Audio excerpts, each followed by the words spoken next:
아멘. 사람이 살다가 어떤 것을 잃어버릴 때가 있습니다. 잃어버려서 아주 못 찾게 되는 경우들이 있고, 또 어떤 경우는 잃어버렸는데 얼마 지나서 그것을 다시 찾게 되는 경우들도 있습니다.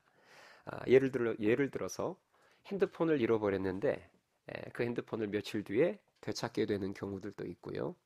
또 건강을 잃어버렸는데 수술과 또 치료, 재활을 통해서 그 잃어버렸던 건강을 되찾게 되는 경우들도 있습니다. 그러나 한 번 잃어버리면 절대로 되찾을 수 없는 것들이 있으니 그 대표적인 것이 바로 시간이라는 것입니다. 한 번 지나간 시간은 절대로 다시 되찾을 수 없습니다. 지나간 2023년 가을은 지금 저희들이 이미 이 입동이 지났기 때문에 이제 가을 지났어요. 2023년 가을은 다시는 되돌아오지 않습니다. 우리가 이런 사실을 가만히 생각해 보면 우리에게 주어지는 하루하루가 얼마나 소중한 것인지 알 수 있습니다. 언제부터인가 새벽 배송이라는 것이 생겨났는데요. 전날 물건을 주문해 놓으면 다음날 새벽에 문 앞에 택배로 와 있는 배송 서비스입니다. 하나님께서도 우리에게 새벽마다 보내주시는 선물이 있으니 그것이 바로 하루라는 선물입니다. 아침에 눈이 떠진다는 것은 하나님께서 하루 24시간이라는 선물을 주셨다는 말이에요. 어젯밤에 눈을 감았던 모두가 오늘 새벽에, 오늘 아침에 다 눈을 뜨는 것은 아닙니다. 분명히 어제 저녁에 잠자리에 들었는데 그 다음날 아침에 눈을 못 뜨는 사람들도 있습니다. 여러분, 우리가 하나님께서 이 하루라는 선물을 주시지 않으면 절대입니다. 아침에 눈을 뜰 수 없어요. 이 하루라는 선물이 정말 귀한 선물이었다는 것은 죽음을 눈앞에 둘 때에 가장 크게 깨닫게 되겠죠. 만일 죽음을 눈앞에 둔 사람에게 1분을 10,000원에 살 수 있다고 한다면, 한번 가정해 보는 거예요. 상상해 보는 거죠.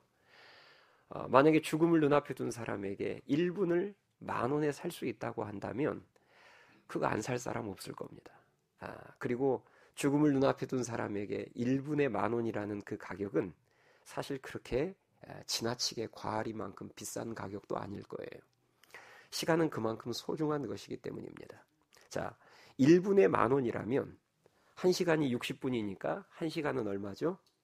60만 원입니다. 그러면 그것을 하루로 계산했을 때 24시간으로 계산하면 1,440만 원입니다. 아침에 눈을 뜨면 1,440만 원씩 내 머리맡에 놓여져 있다고 한번 생각해 보세요. 정말 큰 선물이지 않습니까? 그리고 공평한 하나님의 선물이죠. 하나님은 어떤 사람에게는 하루 30시간을 주고 어떤 사람에게는 20시간을 주고 그러지 않으셨어요. 공평하게 똑같이 24시간 동일하게 선물을 주셨습니다. 그런데 우리의 대적인 사탄 마귀가 하는 일이 뭐냐? 이렇게 소중한 하루하루를 감사하게 여기지 않고 당연하게 여기게 만듭니다. 이게 사탄 마귀가 하는 일이에요. 하루하루라는 선물을 내가 늘 하나님께 받는데도 여기에 대한 감사가 없고 그걸 당연하게 여기는 거죠. 그리고 무엇보다도 게으름이라는 죄를 통해서 이 소중한 시간들을 아끼지 않고 낭비하게 만듭니다. 이게 사탄 마귀가 하는 짓이에요. 그래서 오늘 본문 말씀을 보시면 하나님께서는 우리들을 향하여서 세월을 아끼라 이렇게 말씀하고 계십니다. 자, 오늘 본문 15절 16절 말씀을 우리 같이 읽겠습니다. 15절 16절 함께 읽습니다. 시작. 그런즉 너희가 어떻게 행할지를 자세히 주의하여 지혜 없는 자 같이 하지 말고 오직 지혜 있는 자 같이 하여 세월을 아끼라. 때가 악하니라. 아멘. 자, 하나님께서 우리를 향해서 세월을 아끼라. 때가 악하니라. 이렇게 말씀을 하셨습니다. 다시 말해서 소중한 세월을 아끼면서 사는 사람이 지혜로운 사람이라는 거예요. 우리가 세월을 아끼며 살아가고자 할 때에 가장 경계해야 될 죄가 바로 게으름이라는 죄입니다. 게으름은 그 자체가 악한 죄예요. 하나님께서 주신 소중한 시간을 낭비하게 만드는 주범이기 때문입니다. 그래서 특별히 우리가 성경 말씀들 중에서도 잠언 말씀을 보면 게으름을 성도들이 경계해야 될 것을 거듭 반복 강조하고 있는 것을 보게 됩니다. 그리고 예수님께서도 달란트 비유에서 한 달란트 받은 자를 책망하실 때 이 악하고 게으른 종아, 그냥 게으른 종이라고 하지 않고 악하고 게으른 종아 이렇게 말씀하시면서 게으름을 악한 죄로 여기셨습니다. 그런데 이 게으름이라는 죄는 참 교묘한 죄예요. 왜냐하면 사람들이 바쁘게만 살면 자신은 게으름과는 별 상관이 없다라고 생각하기 때문입니다. 그러니 우리들 중에서 게으름이라는 죄를 지어서는 안 됩니다 이렇게 말했을 때 그 말씀을 듣고 찔림이 오는 사람들은 거의 없을 거예요. 왜냐? 모두가 다 바쁘게 생활하거든요. 바쁘게만 살면 자기는 게으름하고 아무 상관이 없다고 생각하기 때문에 게으름은 되게 교묘한 죄입니다. 우리의 삶의 주인도 하나님이시고 시간의 주인도 하나님이심을 믿으시는 분들은 아멘 하실 수 있기 바랍니다. 삶의 주인도 시간의 주인도 모든 것의 주인 되시는 분이 하나님이세요. 하나님께서 우리들에게 구원을 주시고 시간을 주시고 물질을 주시고 재능을 주실 때에는 아무런 목적 없이 그냥 주시는 것이 아니라 분명한 목적과 기대를 가지고 우리들에게 주셨어요.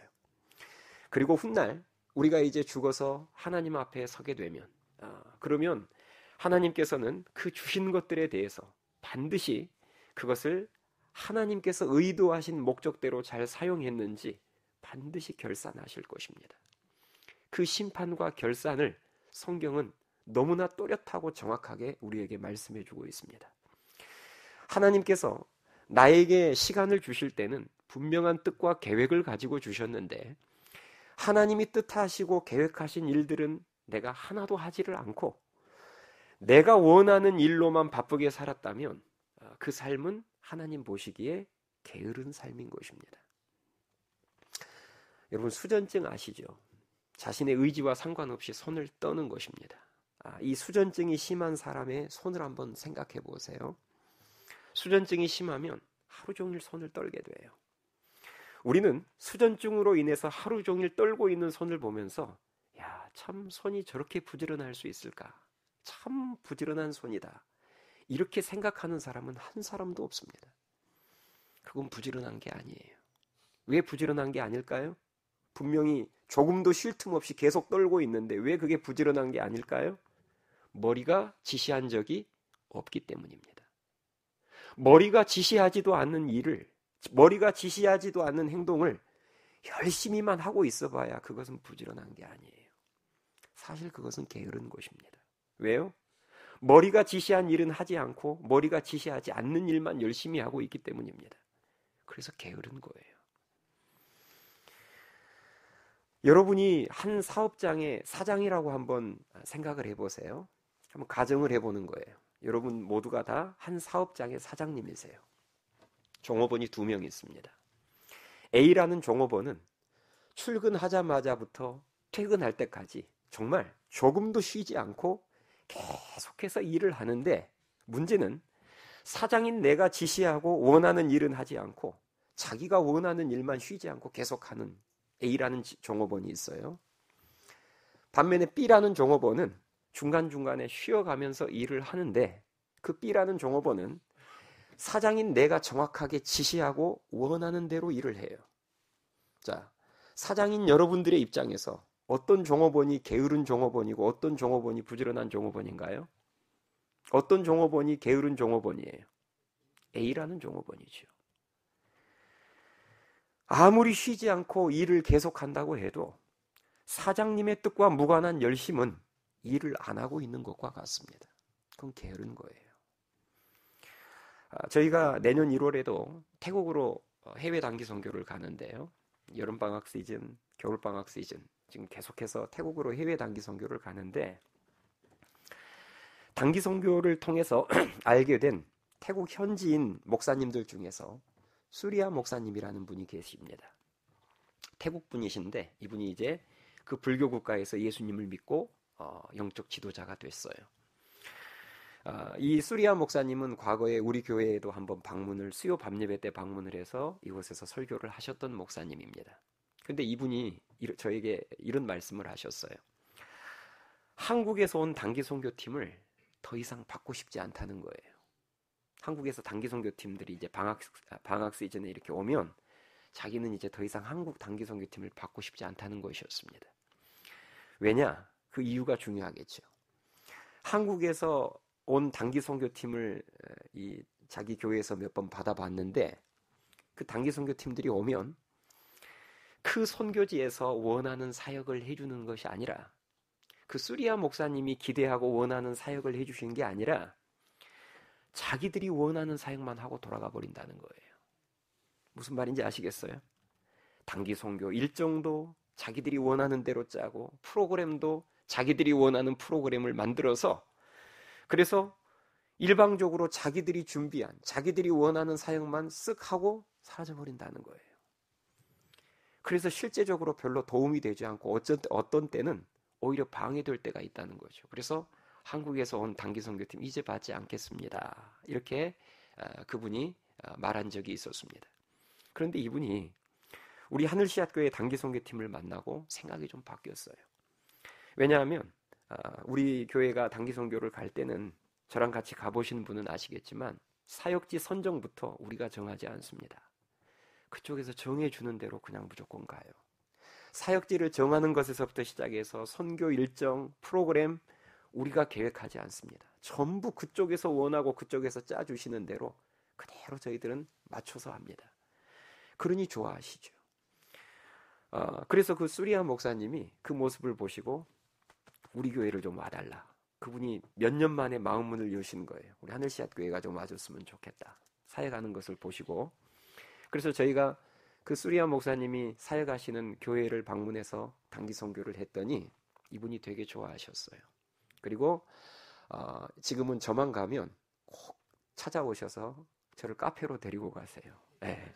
핫한 카페로 데리고 가셔서 꼭 차를 대접하시면서 목사님 자주 오세요. 또 오세요. 계속 저를 초대하시는 거예요. 여러분 이 수리아 목사님 입장에서 보았을 때 자기가 원하는 사역을 해주는 단기 선교팀이 좋은 단기 선교팀이고 부지런한 단기 선교팀이에요. 반대로 아무리 많은 사역을 와서 해도 자기가 원하는 사역이 아니라면 그 수리아 목사님 입장에서 보았을 때는 그 단기 선교팀은 좋은 단기 선교팀이 아니고 게으른 단기 선교팀인 것입니다. 그러므로 우리가 주님 보시기에 게으르고 악한 종이 되지 않기 위해서 가장 중요한 것은 뭘까요? 나를 향한 주님의 뜻을 아는 것입니다. 이게 제일 중요해요. 우리가 게으름의 죄를 멀리하기 위해서 가장 중요한 것은 노는 시간 줄이고 잠자는 것 줄이는 것보다 더 중요한 것은 나를 향한 내 삶의 주인 되시는 주님의 뜻을 아는 것입니다. 나의 시간과 물질과 재능을 내가 도대체 어디에 어떻게 사용하시기를 주님이 원하시는지 그것을 아는 게 중요해요. 내게 무엇을 주님이 기대하시며 그것들을 주셨는지 그 뜻을 깨달아서 그 뜻대로 살아가는 것, 그것이 바로 주님 보시기에 부지런한 삶이고 진정으로 세월을 아끼는 삶임을 믿으실 수 있기 바랍니다. 그래서 오늘 본문 말씀을 보면 세월을 아끼라는 말씀 바로 뒤이어서 무슨 말씀이 나오냐면 주의 뜻이 무엇인가를 이해하라. 이 말씀이 세월을 아끼라는 말씀과 바로 세트로 붙어서 나옵니다. 한번 볼까요? 17절 말씀을 보겠습니다. 자, 17절 말씀. 자, 16절에 세월을 아끼라 이 말씀이 나오고요. 바로 그 다음 절인 17절 같이 읽겠습니다. 시작. 그러므로 어리석은 자가 되지 말고 오직 주의 뜻이 무엇인가 이해하라. 아멘. 예. 세월을 아끼는 최고의 길은 주님의 뜻이 무엇인지를 알고 실천하는 것이라는 거죠. 그럼 반대로 세월을 낭비하는 최고의 길은 무엇이겠습니까? 주님의 뜻을 모른 채 내 생각대로 내 욕심대로 바쁘게 살아가는 것입니다. 우리가 아무리 바쁘게 살아도 그 바쁜 삶이 나를 향한 주님의 뜻과는 무관한 바쁜 삶이라면 내 욕심과 욕망을 위해서 바쁘게 사는 삶이라면, 주님과 점점 더 멀어지게 만드는 바쁜 삶이라면, 그런 삶은 주님 보시기에 악하고 게으른 것입니다. 세월을 낭비하는 거예요. 나중에 우리가 주님의 심판대 앞에 서서, 모두가 다 이제 죽으면 심판대 앞에 서게 될 텐데, 그 심판대 앞에서 우리에게 주신 시간들을 주님과 결산할 때, 우리가 주님을 향해서, 주님, 저 정말 바쁘게 살다 왔습니다. 아마 대부분의 사람들이 다 그렇게 말할 거예요. 주님 앞에서. 주님, 정말 저 엄청 바쁘게 살다 왔습니다. 라고 말을 할 때, 주님께서 이 악하고 게으른 종아, 너는 내가 원하는 일은 하지도 않고 내가 시키지도 않는 일만 열심히 하다 왔구나 라고 책망받을 수 있습니다. 여러분, 이게 참 무서운 거예요. 너는 내가 원하는 일은 하지도 않고 내가 시키지도 않은 일들만 골라서 열심히 바쁘게 뛰다 왔구나. 이 악하고 게으른 종아. 이렇게 책망받을 수 있다는 것입니다. 우리는 수전증이 심한 손과 같은 인생을 살아서는 안 됩니다. 머리의 지시와는 무관한, 그러나 늘 분주하고 바쁜 그런 삶을 살면 안 돼요. 머리 대신 주님의 지시대로 움직이는 인생이 되어야 할 줄 믿습니다. 사람이요, 영적인 게으름이라는 죄에 빠지게 되면, 그러면 영적 게으름에 빠지게 되면 주님이 원하시는 일을 소홀히 하게 돼요. 틀림없습니다. 영적인 게으름에 빠지면 주님이 기뻐하시는 일들은 게을러지게 되는 거예요. 하나님이 그 순간 내게 원하시는 일들은 하지 않게 되는 것입니다. 그러면 어떤 문제가 발생하느냐?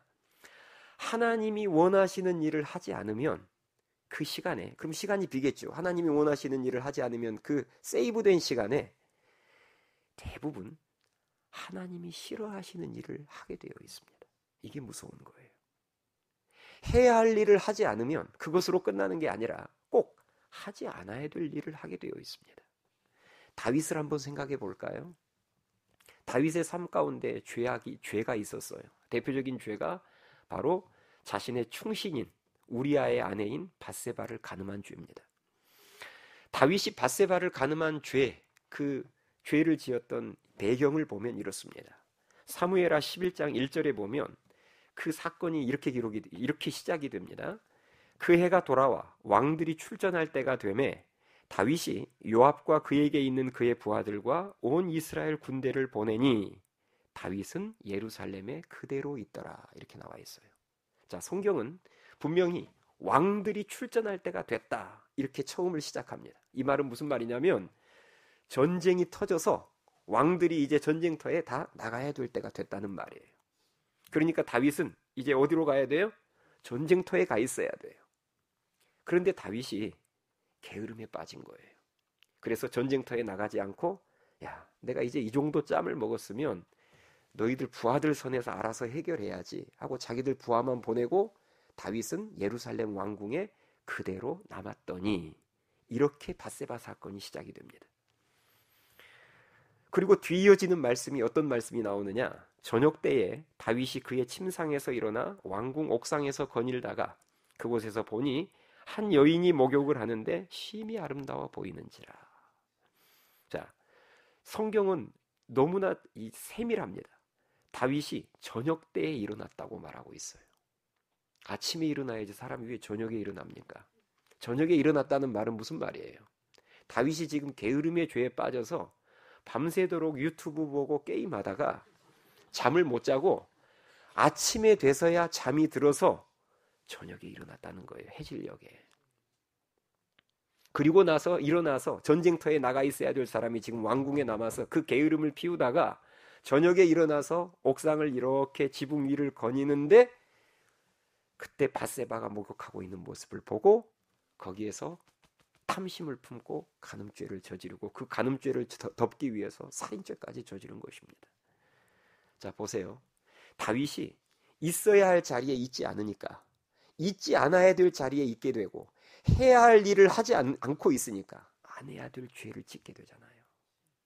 만약에 그 순간에 다윗이 전쟁터에 있었다면 밧세바 죄 범하지 않았습니다. 성도도 마찬가지예요. 예배의 시간에 예배의 자리에 있게 되지 않으면 그 시간에 딴짓하고 있을 확률이 높습니다. 하나님이 기뻐하시는 일을 힘써 해야 될 그 시간에 내가 그것을 하지 않으면 하나님이 싫어하시는 일을 힘써 행하고 있을 확률이 매우 매우 높습니다. 자, 그렇다면 우리가 세월을 아끼는 삶을 살기 위해서 꼭 필요한 게 무엇일까? 이미 앞에서 말씀드렸어요.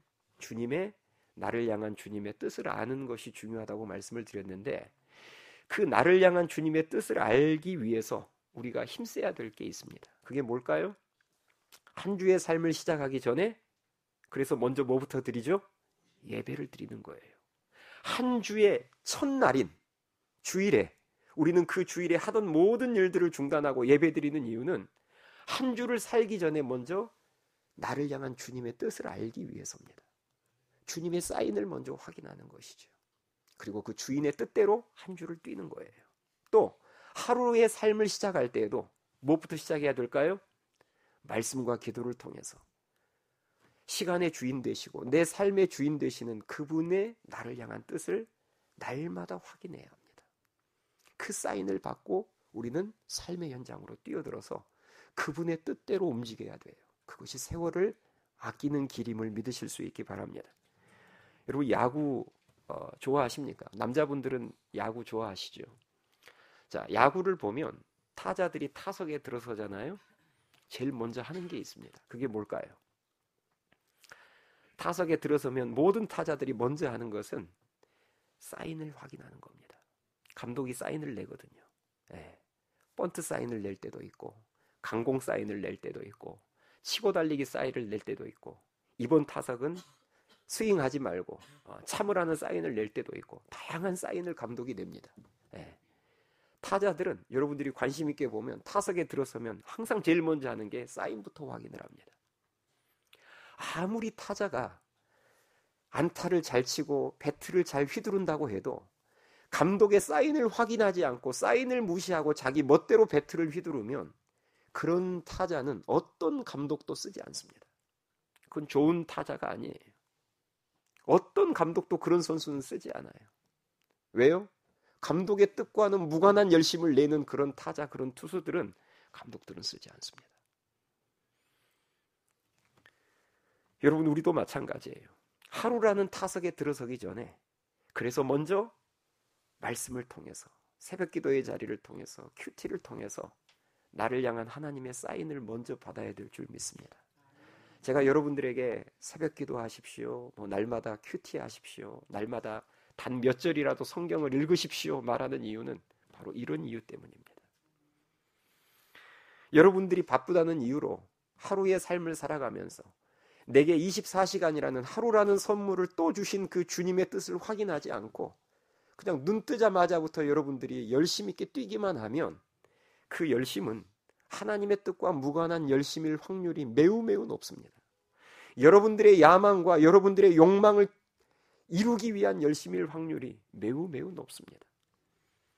예수님의 삶을 여러분 한번 생각해 보세요. 예수님은 우리에게 본을 보이셨어요. 예수님은 하루의 삶을 시작하시기 전에 먼저 어디로 가셨죠? 예, 새벽 아직 밝기도 전에 한적한 곳에 가서 기도로 하루를 시작하셨습니다. 왜 기도하셨을까요? 그게 바로 하루라는 타석에 들어서기 전에 하나님 아버지의 사인을 받는 시간입니다. 하나님, 제가 오늘 어디로 가기를 원하십니까? 누구를 만나기를 원하십니까? 어떤 일을 하기를 원하십니까? 어떤 말씀을 전하기를 원하십니까? 철저하게 예수님의 삶은 하나님 아버지의 사인대로의 삶이었습니다. 그래서 그분은 이 땅에서의 삶이 33년밖에 안 됐지만 누구보다 밀도 높은 삶을 사셨습니다. 하나님께 최고로 인정받는 삶을 사셨어요. 33년만 살아도 하나님의 뜻대로 살면 최고의 삶이라 하나님께서 높여주시지만 90세, 100세를 살아도 하나님의 뜻과 무관한 장수라면 그것은 사실 하나님 앞에서 별 의미 없는 삶입니다. 세월을 낭비하는 거예요. 여러분, 세월이 참 빠릅니다. 2023년 1월 시작하면서 새해를 시작한 게 엊그제 같은데 벌써 이제 5일 후면 달력이 한 장밖에 안 남습니다. 달력이 항상 한 장 남게 되면 여러분 좀 마음이 그렇지 않습니까? 저도 집에서 11월 달 달력을 딱 찢어서 마지막 한 장이 딱 남게 되면 이게 좀 그렇더라고요. 이게 자꾸 봐지고 벌써 이렇게 됐나. 정말 세월이 쏜살같이 지나가는 것 같습니다. 성경 표현 그대로예요. 시편 90편 9절 말씀에 보면 우리의 평생이 순식간에 다하였나이다 이런 표현이 나와요. 우리 연세가 좀 있으신 분들은 이 표현이 되게 공감이 되죠. 정말 평생이라는 시간이 순식간에 다하였나이다. 이게 성경의 가르침이거든요. 정말 순식간에 지나가는 거예요. 또 시편 90편 10절 말씀을 보니까 신속히 가니 우리가 날아가나이다. 성경 표현이 참 대단하지 않습니까? 세월의 빠름을 우리가 날아간다라는 표현을 쓰고 있어요. 정말 2023년 지난 11개월만 생각해 봐도 저는 이 표현이 너무 마음에 와닿아요. 정말 순식간에 지나갔고 날아갔습니다. 11개월이 날아가 버렸어요. 그래서 벌써 연말이 됐습니다. 자, 우리가 연말이 되면 크게 두 가지 일을 반드시 해야 합니다. 첫 번째는 한 해를 되돌아보면서 결산해야 돼요. 결산해야죠. 오답 정리를 해야 합니다. 그리고 그것을 토대로 새해를 계획해야 합니다. 이게 12월 달에 우리가 연말이 되면 모두가 해야 될 일이에요. 결산과 계획. 자, 그러면 올 한 해를 여러분들이 결산할 때 무엇을 기준으로 결산할 것인가가 중요합니다. 그 무엇을 기준으로 결산할 것인가, 그 가장 중요한 기준은 바로 이것입니다. 내가 오늘 주님의 뜻 안에서 지난 11개월의 세월을 아끼는 삶을 살았는지 낭비하는 삶을 살았는지, 내가 11개월 동안 참 분주하고 바쁘게 뛰었는데 그것이 주인 되신 하나님의 뜻과는 무관한 바쁨이었는지 아니면 뜻 안에서의 성실함이었는지를 잘 우리들이 살펴봐야 합니다. 이 결산이 바르게 될 때 그것을 토대로 바른 새해의 계획을 세울 수 있음을 믿으실 수 있기 바랍니다. 결산 오답 정리가 안 되면 내년 계획을 세워봐야 그 계획 자체가 잘못됐을 거예요. 오답 정리가 제대로 됐을 때 바른 계획을 세울 수 있습니다. 새해를 계획할 때도 세운다고 다 계획이 아니에요. 하나님, 제가 내년에 세울 계획, 머릿속에 그리고 있는 그 계획들이 정말 하나님 아버지의 뜻이 맞습니까? 우리는 묻고 또 물어야 합니다. 이건 저 역시도 마찬가지예요. 저도 올 한 해 열심히 뛰었습니다. 그러나 늘 제가 되묻는 것은 뭐냐? 하나님, 올 한 해 제가 참 바쁘게 열심히 뛰었는데 이것이 주인 되신 하나님의 뜻에 합당한 열심이고 바쁨이었습니까? 아니면 하나님의 뜻과는 무관한 내 자기 만족을 위해서 내 욕심을 충족시키기 위한 열심이었습니까? 이걸 여러분 반드시 되물어야 돼요. 그리고 내년에 계획을 세울 때도 마찬가지입니다. 여러분, 제가 목회를 하면서 목사이다 보니까 병원 신방을 아마 여러분들보다는 더 많이 다녔을 거예요. 병원에 가면 입원해 있는 환자분들, 성도님들을 만납니다. 제가 부목사 시절부터 저도 큰 대형교회에서 부목사 생활을 했기 때문에 병원 신방 많이 다녔어요. 하늘시학교에 목회하면서도 그렇지만 제가 병원 신방을 다니면서 그 병상에 누워있는 그 성도님들과 기도 제목을 나누고 기도할 때 참 제 마음을 안타깝게 하는 고백이 있습니다. 그 고백이 뭔 줄 아세요? 이런 고백이에요. 하나님, 한 번만 살려주시면 이제 남은 인생을 주를 위해 바치겠습니다. 주를 위해 사용하겠습니다. 제가 이 고백을 숱하게 들었습니다. 병상에 누워서 중병에 걸려서 이제 자신이 앞으로 살 수 있을지 없을지를 확신할 수 없게 되는 그 상황 속에서 대부분의 성도들이 병상에서 하는 기도가 그 기도예요. 하나님, 한 번만 더 기회를 주시고 한 번만 살려주시면 이제는 주님을 위해 살겠습니다. 제가 이 고백을 들으면 참 가슴이 아파요. 그 말은 무슨 말일까요? 그동안 주를 위해서 살지 않았다는 말이에요. 주님의 뜻과는 무관한 열심으로 살아왔다는 말입니다. 사실 여러분, 우리가 중병 앞에서, 죽음 앞에서 우리가 해야 될 기도는 따로 있어요. 우리는 히스기야 왕과 같은 기도를 해야 합니다. 히스기야 왕이 성경에 보면 죽을 병에 걸렸어요. 그 죽을 병 앞에서 히스기야 왕이 어떻게 기도했을까요? 하나님, 한 번만 살려주시면 제가 이제는 주님을 위해서 살겠습니다. 히스기야 왕은 그렇게 기도하지 않았습니다. 제가 히스기야 왕의 기도문을 그대로 읽어드릴게요. 열왕기하 20장 3절에 보니까 여호와여 구하오니 내가 진실과 전심으로 주 앞에 행하며 주께서 보시기에 선하게 행한 것을 기억하옵소서.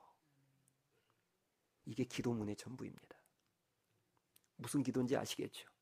하나님, 제가 그동안 어떻게 살아왔는지를 하나님이 잘 아시잖아요. 그거 한 번만 기억해 주십시오. 그랬을 때 하나님께서는 그래, 네가 그동안 내가 너에게 주었던 젊음, 내가 너에게 주었던 생명, 건강, 시간, 물질, 재능을 어떻게 사용했는지 내가 잘 알고 있지.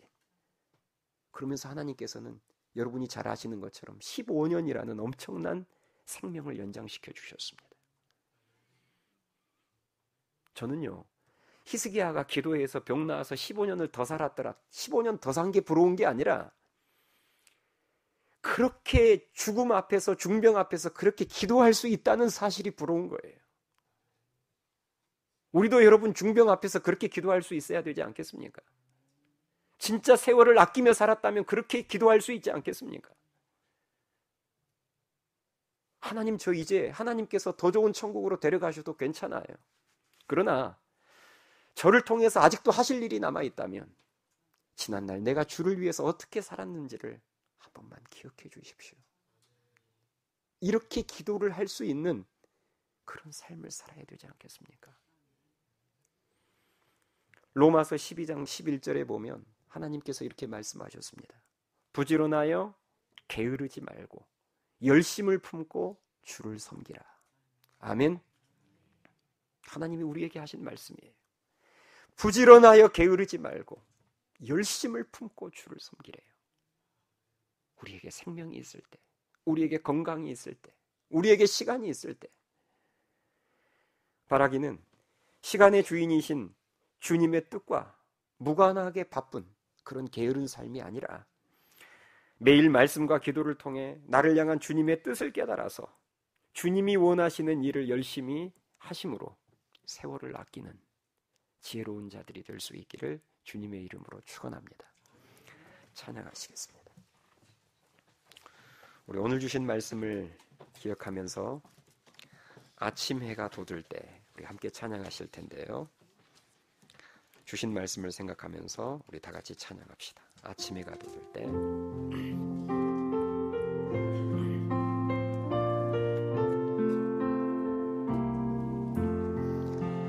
아침 해가 돋을 때 만물 신선하여라.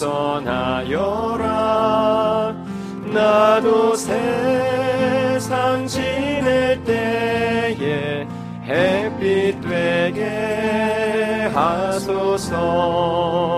주여 나를 도우사 세월 허송 않고서 어두운 세상 지낼 때 햇빛 되게 하소서. 새로운 광음을 보람 있게 보내고 주의 일을 행할 때에 햇빛 되게 하소서. 주여 나를 도우사 세월 허송 않고서 어두운 세상 지낼 때 햇빛 되게 하소서. 한 번 가면 안 오는 빠른 광음 지날 때 귀한 시간 바쳐서 햇빛 되게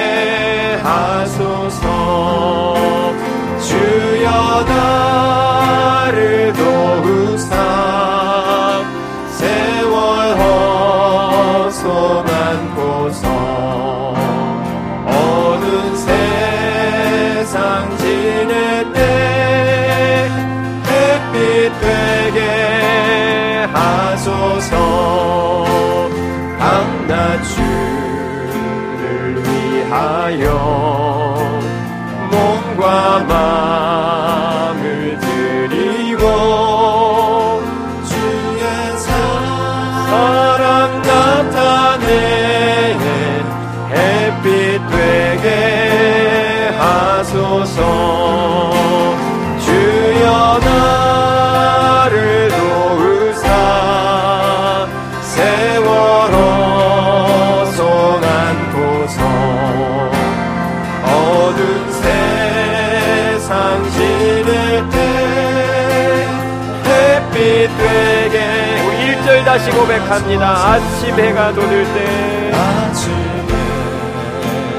만물 신선하여라. 만물 신선하여라. 나도 세상 지낼 때에 햇빛 되게. 2절 고백합니다. 새로 오는 광음을 보람있게 보내고 주의 일을 행할 때에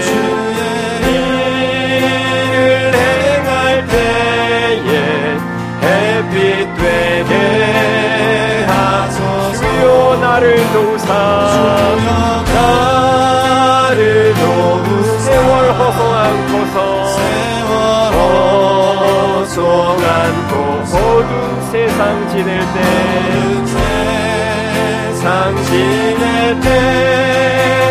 햇빛 되게. 3절 고백합니다. 한 번 가면 안 오는 빠른 광음 지날 때 귀한 시간 바쳐서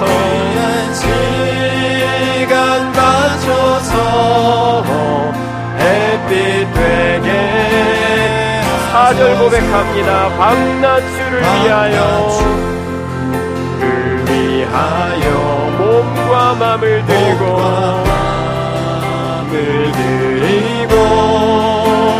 주의 사랑 나타내 햇빛 되게 하소서. 주여 나를 도우사